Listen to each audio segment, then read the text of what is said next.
famille, venez. Et en venant là, bipez moi les pasteurs là. Bipez-moi les pasteurs là. Je vous ai dit qu'il ne nous a pas dit la vérité, non?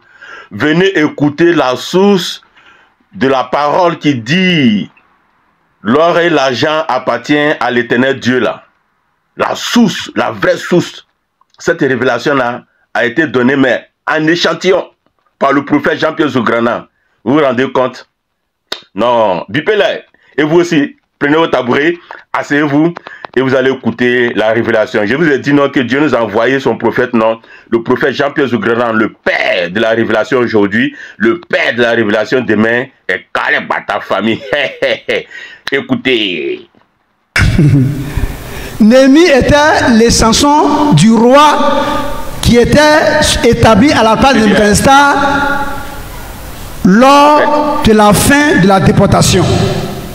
Mais lorsque Jérémie, Ésaïe, Jérémie, Ézéchiel, surtout Jérémie, annonçait que Dieu allait déporter Israël et qu'Israël n'écoutait pas, il a dit même tout ce que vous avez ici comme ustensile dans le temple là sera transporté et le temple même sera détruit. Israël n'a pas écouté. Et quand Babylone est venue par Nebuchadnezzar, ils ont non seulement pris les ustensiles, ils sont partis, ils ont détruit le temple. Donc étant là-bas après 70 ans, quand ça a été accompli, le peuple maintenant devait revenir sur sa terre natale maintenant parce que le temps est arrivé de revenir. Ceux qui sont restés là, ceux qui sont nés là après là, ils doivent revenir. Mais quand ils reviennent là, il n'y a plus de temple. C'est comme ça qu'un Néhémie qui est un homme investi dans la loi, qui était les chansons du roi, va dire, ah, je suis malade. Je suis malade parce que la maison de mes pères est détruite.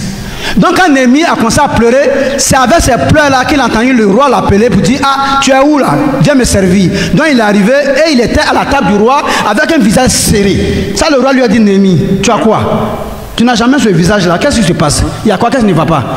Néhémie dit, j'ai prié dans mon cœur. J'ai eu peur, c'est le roi qui me parle. J'ai dit à Dieu, Seigneur, permets, dispose son cœur pour qu'il m'écoute. Parce que j'ai vraiment de quoi lui dire.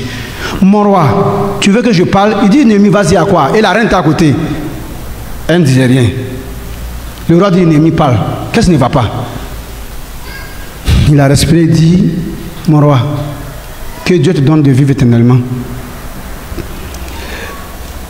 La maison où mes pères ont prié, où mes pères prient là, a été détruite lors de la déportation.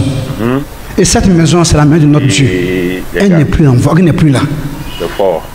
Nous sommes en train de repartir, nous sommes en train de retourner de chez vous maintenant, mais sans maison de notre Dieu, pour que nous puissions nous adresser à notre Dieu.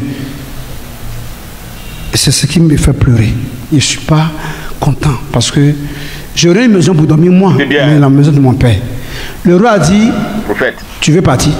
Il dit oui. Tu veux passer combien de temps? Et qu'est-ce qu'il te faut? Il me dit, mon roi, que Dieu donne la vie éternellement. Si je vais avec ton ordre, sous ton ordre, je vais passer tel nombre de temps et voir ce que je veux. Il dit, je te l'accorde, envoie un papier, il a signé. Il dit, donne-moi un autre papier pour que de l'autre côté de la mer, quand je vais passer là, on m'accorde le passage pour penser qu'ils sont en train de fuir et que c'est de toi que je viens. Il dit, voici, il a signé tout. Et l'ordre va te donner maintenant du conseil conscient. Là, Zacharie va dire au peuple, hey, levez-vous et bâtissez le temple, car le temps de construire ce temple est venu. Pourquoi vous vous empressez les uns les autres? Nous sommes maintenant en Zacharie chapitre 1 maintenant. Pourquoi vous empressez les uns les autres maintenant? Là, tu es en Néhémie. Nous sommes en Zacharie maintenant. Là, c'est Néhémie 1, verset 1 à 5. Ici, en Zacharie. On va arriver. Je vais vous montrer tout ça bien. Ne vous pressez même pas même. Je vais juste donner une idée de l'or et l'argent. C'est où c'est quitté le fond. Ils sont en train de vous emmener en balade là. Alors, Zacharie dit, levez-vous. Vous empressez les uns les autres pour bâtir vos propres maisons. Vous m'entendez?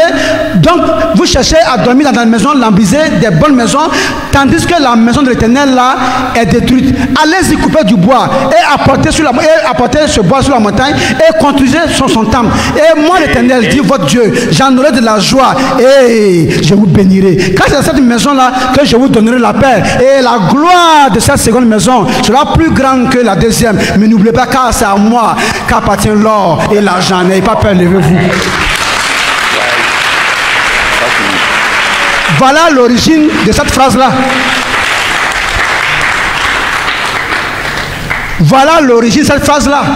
Et les gars. Et quand on va pousser la révélation, ce n'est pas l'argent du peuple qui a construit le temple. Hein.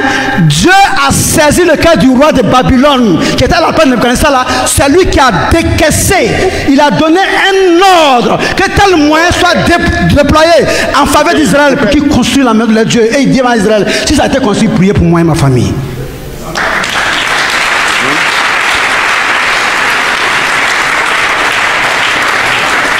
Donc, ils sont en train de vous parler de quoi même. Ils vous parlent de quoi même. Je suis venu, je suis votre défenseur, je suis venu, je suis votre sauveur, je suis venu, je suis votre révélateur, je suis venu, je suis votre éclaireur, je suis venu. Calmez-vous. Calmez-vous, que je suis venu. Tu as compris, non? Vous avez compris? Vous avez écouté.